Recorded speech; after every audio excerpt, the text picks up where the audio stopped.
côte à côte, mais je sais que ni l'un ni l'autre n'aurait cédé sa place pour rien au monde ce soir. Ah, c'est évident. C'est vrai. David, c'est littéralement évanoui quand on vit à peu de choses près. Oui, mais je me suis évanoui quand j'ai su que une des interprètes de La Grande Bouffe, l'interprète merveilleuse de Au Bon Beurre, et je m'arrête là, mais enfin bon, on va pas tout faire, venait. Pour moi, on est dans la mythologie du cinéma et de l'audiovisuel ce soir. Alors, on accueille le mythe, une formidable actrice dont le visage évoque non seulement une multitude de souvenirs, mais aussi la joie de vivre, le sourire, le souffle. Il y a quelque chose du soleil chez vous. On va entendre le bruit des cigales pour accueillir Andrea Ferréol. Bonjour Isabelle. Vous allez bien? Très bien. Quand on dit bonne vivante, est-ce que c'est quelque chose qui vous décrit bien? Ah oui, moi j'adore la vie. Ouais, ça se voit. J'adore la vie. J'aime quand je me lève le matin et que je vois le soleil, je me dis ah encore une journée, merci. Et puis j'aime boire, j'aime manger, j'aime goûter, j'aime jouir des plaisirs de la vie. Et je sais que, mais très souvent j'y pense, mais presque tous les jours, je me dis je veux pas mourir, je veux pas mourir. C'est quelque chose. Je serais tellement triste le jour où je vais mourir que je ne veux pas. Parce que la vie, quand je regarde des soleils couchants ou que je regarde des paysages, je me dis c'est beau, un jour je ne vais plus les voir. Mon Dieu, quelle tristesse. Et je suis comme ça. Les yeux d'Andrea Ferréol. Mais oui, c'est une magie. Les yeux d'Andrea Ferréol. Oui, il y a dedans la folie, la lubricité, la malice, la gentillesse, la bonté. Il y a tout dans ces yeux-là. Il y a la vie et le plaisir de la vie. Oui. Et la passion, je dirais. Mais ces yeux-là, vous ne pouvez pas les maîtriser, vous ne les avez pas choisis. Non. Ils vous ont été donnés. Oui. Mon papa, ma maman.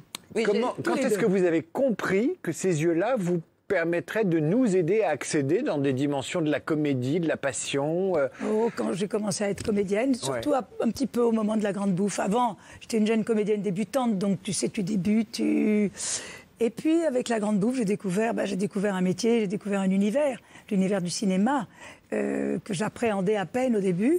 Et donc là, je me suis dit, les yeux, ça sert à quelque chose. Est-ce que c'est vrai que c'est en voyant Jean-Paul Belmondo attablé à une terrasse que vous avez dit, j'ai envie de faire ce métier? Ah oui, parce que je sortais de lycée en mobilette, puis au Café des Deux Garçons, qui malheureusement a brûlé, mais ils le reconstruisent à Aix. Je me suis arrêtée, puis j'ai regardé Belmondo, je lui ai demandé un autographe. Ah oui, vous étiez fan? Ah oui, puis quand je suis arrivée chez moi, j'ai reçu une énorme gifle de ma maman. En me disant, où tu étais? Qu'est-ce qui se passe? Pourquoi tu n'es pas à l'heure au déjeuner? Et voilà, c'est comme ça que... On giflait à l'époque. Qu'est-ce que ça giflait? Mais ça fait du bien. Ah bon? Ah bon? Vous dites... Vous pouvez pas dire ça, vous savez que tout le monde va vous tomber dessus, là. Je sais, mais je trouve ça pas bien qu'on ne puisse plus donner de fessées. Je suis désolée. Ça te remet dans le droit chemin, ça t'apprend ce qui est bien, ce qui est mal. Regardez tout ce... Enfin, je ne vais pas rentrer dans tout ce qui se passe, parce que moi, souvent, je donnerais des petites fessées. Des petites fessées, parce que vous avez une... Mais oui, des petites fessées, mais je crois Vous vous rendez compte de la prudence qu'on a tous dès qu'on dit quelque chose comme ça? Parce c'est terrible. On se doute bien qu'évidemment, ce ne sera pas de la violence chez vous, c'est juste de remettre quelqu'un dans le droit chemin, peut-être avec des mots un petit peu... Mais bien sûr. Une forme de discipline. Moi, je me souviens d'une bêtise que j'ai faite. Il y avait une grande soirée. Je peux vous parler de tout ça ou pas? Oui. Mais avec grand plaisir. La parole est libre ici. Oui. Il y avait une soirée dans une villa près d'Aix-en-Provence. La maison était vide, on était tous les jeunes. C'est de la folie, on s'amusait. Et puis tout le monde est allé piquer dans les placards. Donc tout le monde a piqué quelque chose, a volé. Et moi, je suis arrivée à la maison avec un chemisier gris. Et ma maman me dit, où tu l'as pris? Je dis, tu sais, on était dans une maison, blablabla. Elle m'a dit, OK, tu me montres, monte en voiture. On est reparti à la maison et elle a rendu... Ça y est, c'est fini, tu as tout compris. Tu as tout compris. Ça ne se fait pas. C'est l'exemple. C'est le bien. Voilà, c'est l'exemple. Et ça, je crois que c'est très, très, très important. Vous trouvez qu'on manque d'exemples? Mais bien sûr. Bien sûr. Voilà. Et... Dans le cinéma aussi, ça... dans le cinéma, je ne sais pas, mais dans la vie, oui, je sais qu'il faut que les jeunes gens... Moi, j'avais 15 ans quand j'ai fait ça. Il faut être cadré. Et qu'on t'explique les limites de ce qui peut se faire ou pas. Voilà. Et alors, vous avez évoqué La Grande Bouffe, parce que c'est le film... parce qu'entre La Grande Bouffe et les limites de ce qui se fait pas, c'est ça qui est amusant, parce que là, c'est la transgression absolue, quand même, La Grande Bouffe. Si vous voulez, pour moi, c'est une grande période de ma vie et une grande histoire, parce que à 16 ans et à 20 ans, j'étais très ronde et j'avais fait des cures d'amaigrissement dans un hôpital. Et à 25 ans, quand je rencontre... Ferreri, on me dit, il faut grossir de 20 kilos. Je fais aucun problème. Je savais. Il suffisait que je mange. Comme j'étais toujours au régime, c'est facile. Et donc, je le fais. Et tous mes amis me disaient que j'étais folle. Évidemment, j'ai pris les 25 kilos en 2 mois. Et puis, je suis partie chez Hossein, vite travailler sur Roméo et Juliette. Et je suis allée à Cannes. Mon père était derrière moi. Oui, ne faites pas ses yeux, David. Je suis hypnotisé. Je n'avais pas vu le film. Donc je vois le film, je fais « Oh là là !» Et je me retourne et mon papa me fait « Ça !» Ouf. Génial. Voilà. Alors, on va regarder, pour le plaisir, un extrait de La Grande Bouffe. Ah, Qu'est-ce que c'est? Bravo, Marcello. Bravo. Hein? C'est très beau, c'est un peu mélancolique, dirons-nous. Non, attendez. Non, elle trouve ça affreux. L'idéal, ce serait pouvoir continuer à manger comme ça indéfiniment. Qu'est-ce que tu en penses? Bien sûr, ça serait magnifique. À toi la caille, à moi le coquelet. Quel bonheur de revoir Philippe Noiret, entre autres. oh oui, tous. Il y avait beaucoup de respect, je crois que vous l'avez dit, sur ce tournage. Ah ben oui. Ouais. C'était des gentlemen, c'était pas... C'était des hommes qui respectaient... D'abord, c'était des grands acteurs. C'était des gentlemen et tout le monde avait conscience qu'on faisait... Enfin, sauf moi, hein, parce que moi, j'étais jeune débutante. C'était votre premier film? Oui. Enfin, avant, j'avais fait plein de petites choses, mais à ce niveau-là, pas. Et donc, eux, ils savaient bien, ils avaient compris qu'ils faisaient quelque chose d'important, de spécial, un film de Ferreri. Tandis que moi, bon... Et je me suis sentie très à l'aise avec eux. Ils ont été adorables. Quand j'avais une scène un peu dénudée, ils me parlaient avant, ils m'expliquaient, mais aucun souci, tu ne me sentiras pas, je ne te toucherai pas. Donc voilà, c'était très amical et très respectueux et délicat, absolument. Vous vous êtes amusé aussi? Oui. Oui. Oui. Vous êtes marré parce que quand Ouais, on est ouais, avec c'est ça, Philippe c'est pas- Noiret, Ugo Tognazzi et Mastroianni et tous les autres, surtout sur un film comme ça qui avait quand même une surface ultra comique Oui. et un dessous désespéré parce qu'il bah, s'agit bien de se sûr. suicider à la bouffe. Ouais. Absolument, absolument. Pour ceux qui n'ont pas vu le film, c'est quand même un suicide collectif. Suicide collectif que j'accompagne ouais. comme une femme, la mère, la femminée, comme on dit en italien, la femme, la maîtresse, l'ange. L'ange de la mort, finalement, cette femme, cette jeune femme est ça, l'ange de la Et mort. on le voit, hein, quand il apporte le poulet Mastroianni, vous avez vu les pics C'est à un gâteau brochettes. de poulet avec Ils des ont des têtes de mort. Des C'est têtes de quand même, mort, il fallait les absolument. trouver, les pics à Oui, brochettes. mais il y avait beaucoup de choses formidables dans ce film. Mais à votre- Dans les décors. À votre âge, ça vous a changé la vision de votre vie, enfin de la vie en général? C'est-à-dire que vous aviez la vision avant le film et après le film, ça a eu un impact Écoutez, sur... moi j'ai toujours été un petit peu olé olé. Hein. Ouais, il y a mais- très peu de choses qui me choquent dans la vie, très peu. Bon, ça m'a pas choqué de faire ce film, ça n'a pas choqué mon papa. Et après, bon, ça m'a ouvert les portes du cinéma européen, donc moi... Mais ça a choqué en Beaucoup France, de beaucoup. monde. Puis alors, il y a la conférence de presse absolument homérique, dantesque, on va dire. Regardez cet extrait avec Marco Ferreri qui s'énerve. Ils étaient là, tous quatre, Tognazzi, Mastroianni, Piccoli et Noiret, augmentés de l'excellente comédienne Andrea Ferréol, pour entourer, au cours d'une conférence de presse pour le moins animée, le réalisateur Marco Ferreri dans son one-man show italo-francophone. Voilà, monsieur, vous avez dit au cours de l'interview précédente... J'ai pas dit ça! Ça l'a dit un monsieur qui l'a mis dans la page. Vous avez dit que votre film était contre la société de consommation. Bon. Donc votre film a des prétentions politiques et vous venez de le nier en disant « Je fais uniquement des images ». Pour faire de la contre-consommation, contre la société de consommation, alors je te dis qu'il y a des prétentions écologiques. Tiens, qu'est-ce que tu me dis? D'aucuns diraient scatologique plutôt qu'écologique, affaire de goût et de vocabulaire. On est en 73, il y a déjà ces préoccupations d'écologie, de... Oui, c'est fou, c'est fou. Et Je ne me souvenais pas de cette séquence. Et alors, vous êtes d'un calme olympien. Oui, ben moi, j'avais le trac. Là, j'avais le trac parce que c'était ma première conférence de presse importante. Tous ces journalistes... et je crois qu'au moment de la conférence de presse, je n'avais pas encore vu le film. Le vieux film, je l'ai découvert le soir. Ah oui. Donc moi, c'était... Voilà, j'étais dans mes petits souliers en train de me dire, oh là là, qu'est-ce qui se passe? On voit, enfin ça sent la chaussette, c'est un univers de mecs. Ils arrivent. Oui, machin, absolument, ouais, etc. absolument. Les femmes n'existent pas. Oui, quoi. mais en même temps, ce sont des hommes qui aimaient les femmes. Tous. Marcello, Ugo, et Michel. Tous gentlemen. Oui, mais ils aimaient les femmes. Ils aimaient Et il n'y en la a pas femme un et qui a les- essayé de vous dragouiller, qui a eu un geste déplacé ou un truc. Pas du tout. Tous gentlemen. Tous. Parce qu'aujourd'hui, maintenant, il y a des formations sur les tournages et en amont des tournages avec des référents qui disent il ne faut pas toucher, il ne faut pas draguer, il ne faut pas Attendez. ceci. Qu'est-ce que vous pensez de J'ai ça? fait une télévision à Marseille, je crois que c'est sur Plan B qui vient de passer sur une chaîne. Je crois qu'on avait un papier en disant si vous avez quelqu'un vous touche, quelqu'un vous ennuie, soyez aimable de le dénoncer.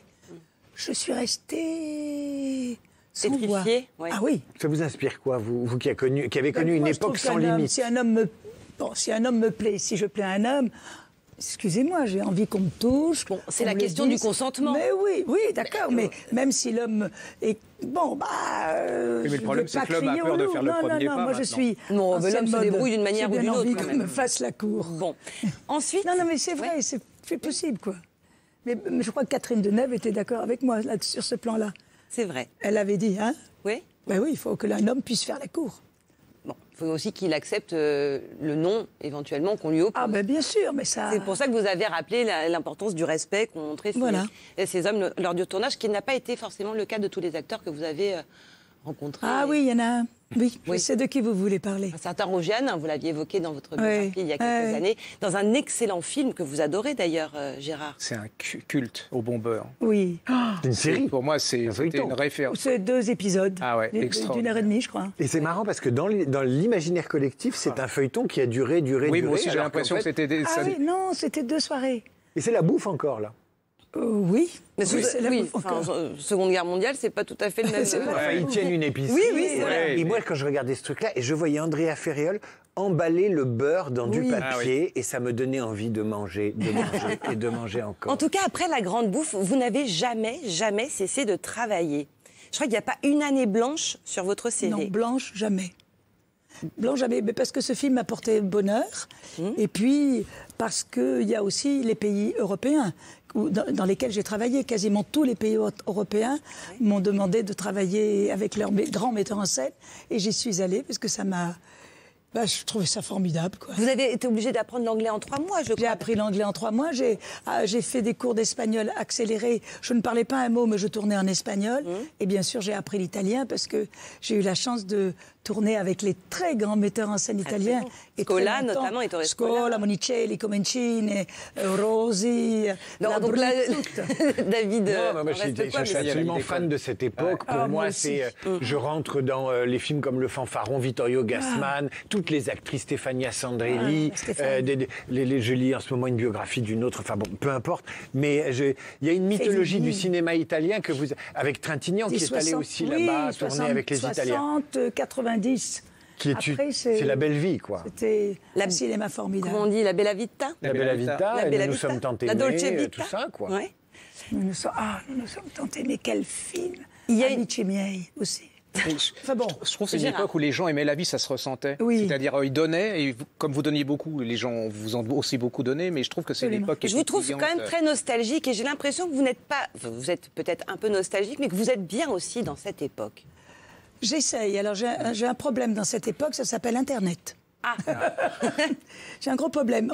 Parce que dès qu'il faut faire un mail, ça me prend 1h30, alors qu'une lettre, ça me prend 10 minutes. Enfin, j'ai du mal. J'ai du mal à... J'ai du mal, quoi. Mais- en fait, je pense que j'ai intérieurement un refus. un refus de la technologie, Oui, etc. je le sens. Et donc, je me dis, ah Vous, il vous faut de l'art, de la matière humaine. C'est ça que vous aimez travailler. oui. Et là, c'est complètement abstrait, c'est complètement... Bon, je t'envoie un mail, mais quand je dis je t'envoie un mail, c'est pas dans les 48 heures, c'est... Je me dis, il y a ce mail. C'est vraiment... Il faut ça me- tricoter le mail. Non, mais c'est vrai. Là, je ne suis pas dans mon époque réellement. Vous avez Je un dis- téléphone portable ou pas? Oui, 2 même. Ah oui, bah voyez, Donc, vous faites finalement, des vous êtes SMS. doublement branché Je alors. fais des SMS. Ouais. Oui, mais les mails, voilà. Parce que vous travaillez beaucoup quand même, vous devez vous appuyer aussi sur cette technologie. La preuve, vous êtes là aussi parce qu'on a tout de suite été happé par la Grande Bouffe qui est mythique. Mais il y a ces flâneries d'art contemporain que vous organisez depuis des années maintenant. Ça sera la 15e édition les 26 et 27 juin prochains. C'est quand même un sacré boulot que vous devez faire. C'est 6 mois de ma vie. 6 mois de ma vie, pendant les tournages, pendant les répétitions. En fait, je monte ce festival dont j'ai eu l'idée. Alors racontez-nous, parce que vous faites se rencontrer toute forme d'art finalement. Tout. En fait, j'ai d'abord offert la statue de Cézanne, de Paul Cézanne, pour les 100 ans de sa mort à la ville d'Aix-en-Provence. Et à la suite de ça, comme ça m'a beaucoup plu, ça m'a intéressé, ça m'a plu, ça m'a passionné, je me suis dit, je vais trouver quelque chose. Ouverture de jardins privés dans lesquels je vais mettre de l'art. Alors j'ai commencé avec la peinture, la sculpture, puis c'est devenu peinture, sculpture, photographie, littérature, joaillerie, et puis musique, opéra, danse, littérature, puisqu'il y a des écrivains qui viennent parler de leurs livres, et il ne manque que le cirque. Je n'arrive pas encore, ça m'ennuie, à intégrer le cirque, mais je vais y arriver. Il y a des acteurs aussi, il y aura Annie Dupéré par exemple. Annie Dupéré, bien sûr. Il y a aussi Samuel Labarthe, qui va, c'est l'année Napoléon, il va nous lire avec Louisa Guirao les lettres de Napoléon et Joséphine. Voilà, donc je m'adapte à l'actualité. Et donc on déambule de jardin en jardin privé. Donc c'est une occasion pour le public de découvrir des choses qui restent cachées. C'est la chose la plus difficile que j'ai à faire. C'est que les propriétaires acceptent d'ouvrir. Ça, c'est très difficile. Vous êtes convaincante, non, quand vous y mettez? Oui, je suis très convaincante. Et après, eh bien, il faut chercher les artistes. Et puis, il faut assembler tout ça. Il faut dire aussi que Aix, en 30 ans, a énormément changé en bien. C'est une ville qui est devenue... c'était déjà une ville très bourgeoise par rapport à Marseille, etc. C'est toujours mais très bourgeois. Aix a explosé artistiquement et c'est devenu une des capitales artistiques du sud-est de la France, au même titre que Arles, pareillement. Bien sûr, oui, mais attendez, il y a le Festival de Pâques, il y a le Festival d'art lyrique, et que vous soutenez d'ailleurs sur Radio Classique. Sur Radio Classique, il y a les flâneries, il y a le Festival de la BD, je ne sais plus, il y a beaucoup de festivals. Il y a les rencontres économiques. Les rencontres économiques, bien sûr. Et cette année, en même temps que nous, il y a le Salon du Livre de Paul Constant. Mais vous êtes un pur produit aixois. Ah oui. Mais racontez-nous, parce que vous transpirez Aix-en-Provence, vous rayonnez. Vous avez été piqué. Non, je suis née à Aix-en-Provence, mes parents y sont nés, mes grands-parents aussi. Et vous êtes l'arrière-arrière petite fille de Frédéric Mistral. Prix Nobel mais je ne parle pas provençal, malheureusement. Mais prix Nobel de littérature, quand même. Prix Nobel en 1914 de littérature, absolument. C'est pas rien. Hein. Les gens qui nous regardent, Frédéric Mistral, pour certains, c'était du chinois. Mais Frédéric, enfin, vas-y, c'est toi. Non, mais c'est un dieu. C'est un dieu de la littérature. Le Félibrige et la... Absolument. C'est quelqu'un qui a un peu disparu de la circulation, mais qui, surtout pour le nord de la France, mais pour le sud, c'est toujours très, très vivant. Oui, mais vous êtes tombé dans le monde de l'art comment? C'est-à-dire que, parce que vous aimez la peinture, ça vous est venu... J'ai fait les Beaux-Arts. Et votre famille était plutôt... non. Pas du tout? Non, mon papa, il était assureur. Il était aussi conseiller municipal d'Aix-en-Provence. Vous avez même fait sa campagne. Enfin, vous avez participé. Oui, quand j'ai conduit, quand j'avais eu le permis, je partais dans les campagnes et je conduisais, je fais « Votez Ferréol, votez... » Puis un jour, il y a un monsieur qui était contre, qui m'a coincé. Oula. J'ai pris peur, je dois dire. Il m'a dit, vous allez vous calmer maintenant. Je suis vite rentrée à la permanence de mon papa. Je dis, tu sais, ils m'ont attaqué. Ils m'ont interdit de parler. Alors il m'a dit, tu n'iras plus jamais. Voilà. Donc, et je dois dire, et ça c'était triste pour lui, mais il a très bien pris, parce que c'était un homme qui était très généreux, très ouvert, qui m'adorait et que j'adore. Et j'en parle, je pleure presque. Oui. Il a été battu à cause de la Grande Bouffe, parce qu'il y a eu des élections derrière. Et les Aixois lui ont fait payer tout de suite que sa fille ait osé montrer ses fesses à l'écran. Ah, il y a quand même eu des conséquences. Oui, voilà. Mais bon. Oui, mais enfin, la postérité, là. Ah oui. Voilà. Le postérieur de la postérité.